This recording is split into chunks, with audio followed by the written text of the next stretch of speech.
Okay, so some of you wanted to know about some techniques you can use that stops you from absorbing or taking on any unwanted energy. Now, one of the first techniques is actually self-care. So as empaths, we often end up giving, we're over-giving all the time, and we can end up doing this from a depleted cup. So by giving ourselves a good self-care routine on a daily basis, so that's just taking out some time for ourselves, this can help us to fill our cup, and then we can give from the overflow of that full cup. Now, some of these self-care practices, which is basically working from the heart chakra, so this is where we have more self-awareness, self-love, self-acceptance, self-worth, and to sort of give us that time out, meditation, breath work, Reiki, journaling. Some of these things not only help us connect with our intuition, they also help us to stay in that state of calm. It calms the parasympathetic nervous system, and it's just one of the ways to help that self-care practice. A second one is looking at the nutrition that we eat so that we can heal the body from the inside out. And the third one is exercise. So that's doing exercises that really moves the chi, the energy within the body. So any energy blocks that we get if we do something like dancing, yoga or qigong, then that can move out that unwanted energies, especially when we're embodying and taking energy on, then we can shift that out. And any kind of dance that perhaps takes you into like doing a figure of 8, that's also very good, because as women we can hold a lot of unwanted energy in our sacral area, where the womb space is. So doing that moving of the figure of 8, that can help to unblock there too. So those 3 techniques are really just self-care techniques, and all of them, when you do more self-care, you begin to raise your vibrations. And instead of, as an empath, what we tend to do is we match the vibrations of those that are around us. But if we can keep our vibrations higher, then it means that those people who sort of lower our vibrations, they either naturally fall away or they come up and raise their game to match your vibrations, which is a much better place to be. And also, if your vibrations are a lot higher, it also helps you to recognize when the energy is not yours that you're taking on. Because if you're up here and then suddenly you take on that energy, which lowers down your vibrations, it can make you stop and think. So that's having that self-awareness and knowing yourself, your true authentic self. You can then work out that that energy isn't yours. Now, when you know and recognize that that energy isn't yours, that's when you need to choose how you're going to react to this. So basically, again, as empaths, we just love, we can feel that person's pain and we want to kind of take it on for them. We want to rush in, we want to help them, we want to fix things for them. And, this energy that we're taking on actually belongs to somebody else. And it's for them to manage. So if you keep on taking that energy, it's like you're being a virtual punch bag. So basically that will then lower your vibrations, ultimately making you sort of into that kind of where you become back into a victim mode, where you sort of say, oh, these things keep happening to me. It doesn't seem to matter what I do. I do things and I'm raising my vibrations, but all the time these energies are still getting in, and and so then you're in that victim mode. So obviously that other person that you're helping by absorbing their energy and their bad things that have happened to them, and you take away that pain, you absorb it. That helps them. It does help them feel better, but only temporarily.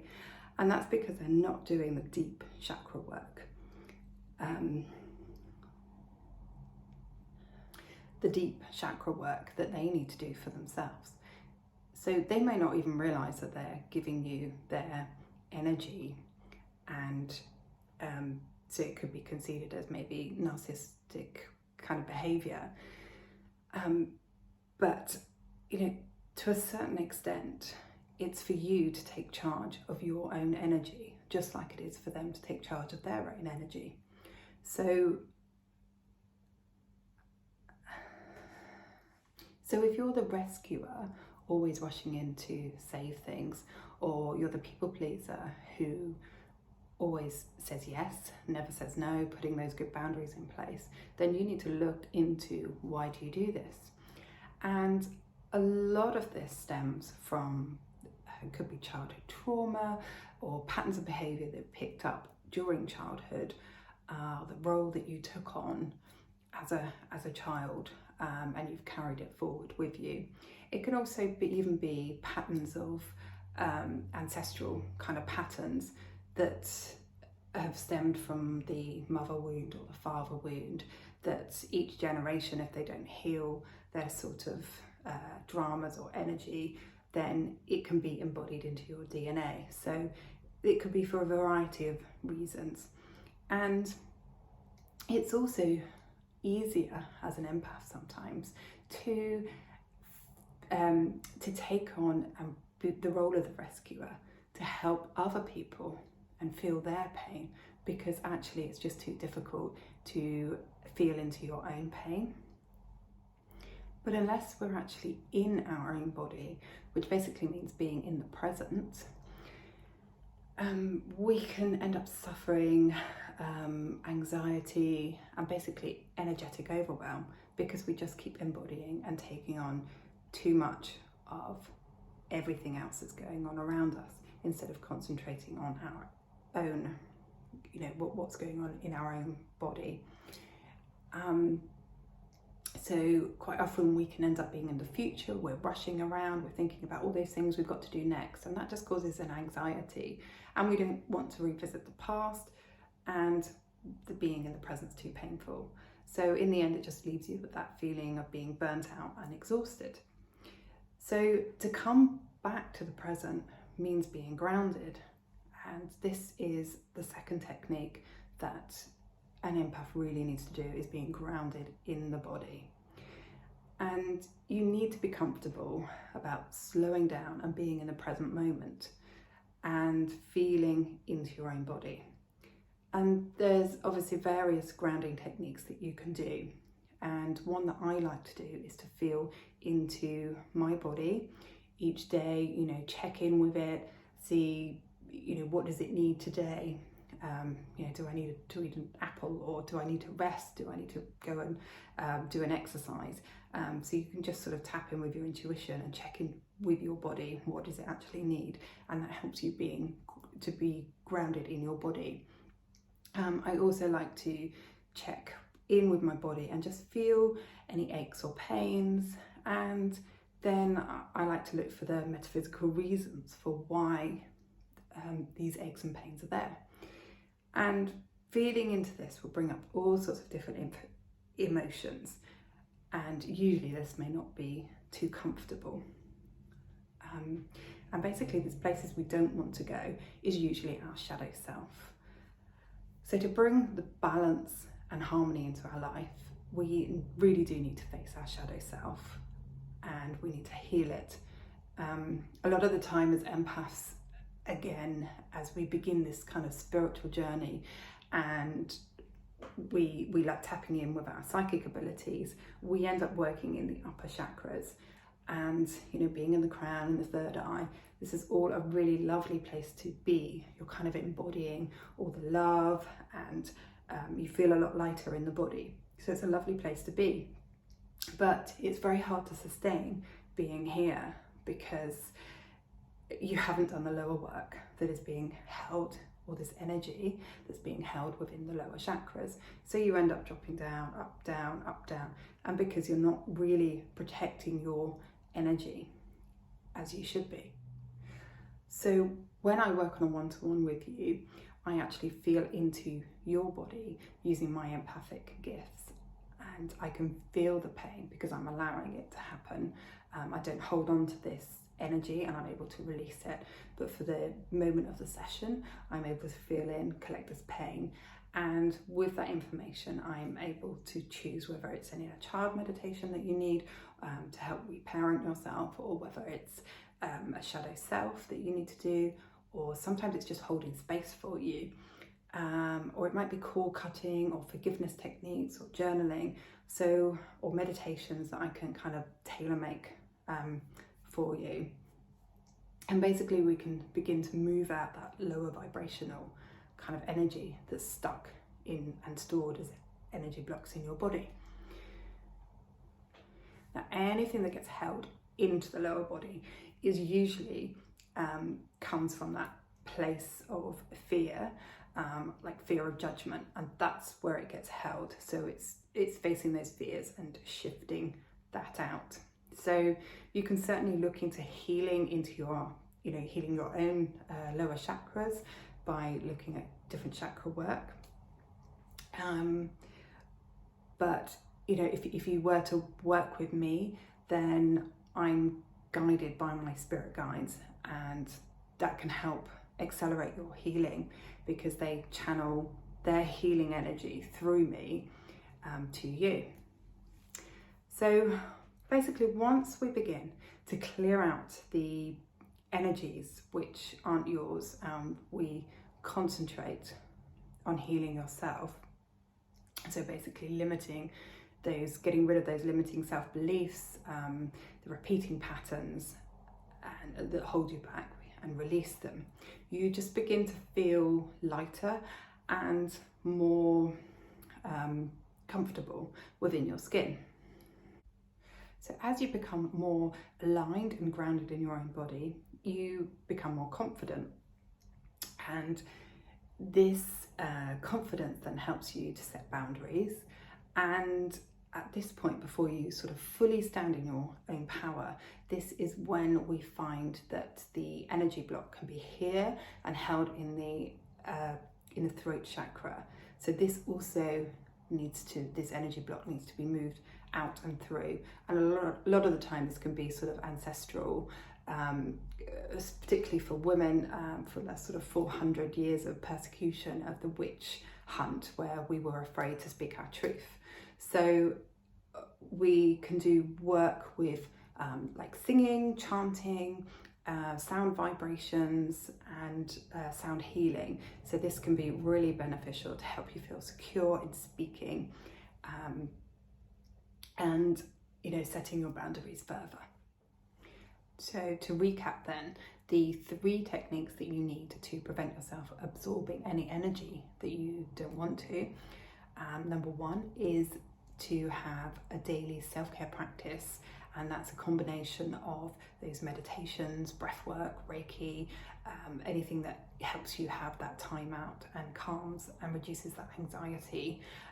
Good nutrition that's within your body to help fuel and give you the right energy, and also to do the right kind of exercises that's going to help you move and shift out that chi and unwanted energy, so that it helps to raise your vibrations. And number 2 is to be the observer and to have that self-awareness of your true authentic self, being grounded in your own body and recognizing what is your energy and what isn't, and so that you can then shift any energy that you know is not yours.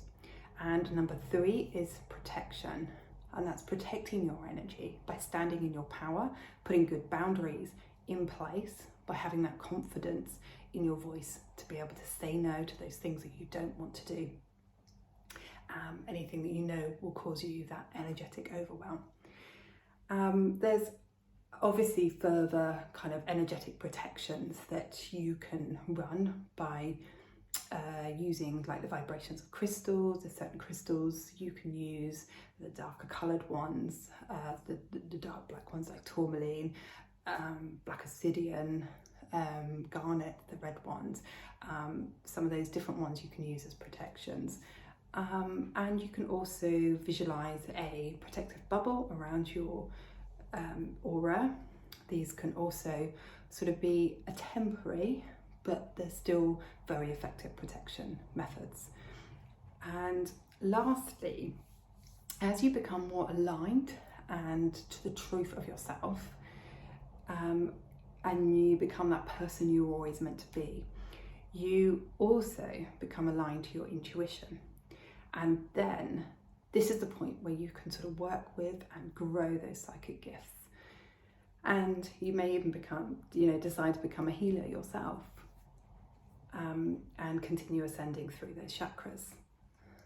So if you're interested in working on a one-to-one with me for a mini transformation where we get to the root cause of why you absorb any unwanted energy, you'll learn to shift it and become the observer and protect your new higher vibrational energy, then just write in the comments below yes, if you would like me to contact you via Messenger just for a chat on how I can serve you further. So I only have a few spaces left because I'm going to be creating a full transformation, which will also include developing your psychic abilities. So basically, once we've cleared out those lower vibrational things and started on that healing journey, then we begin to connect more fully in with our intuition and begin developing those clairsenses more fully. So this is going to be launched as a group program, which hopefully, fingers crossed, it will be ready in September. And I also just wanted to say thank you, because we've actually got 50 members in the group, so just within a couple of weeks. So I just want to say thank you for your support, and thank you for making this space a safe and sacred space where we have no judgment, no shame, no guilt, and no fear here. So yes, thank you very much. And if you feel that anyone might benefit from coming into this group, that would, please do just invite them in. I'd love to have them here. Okay, thanks then, bye.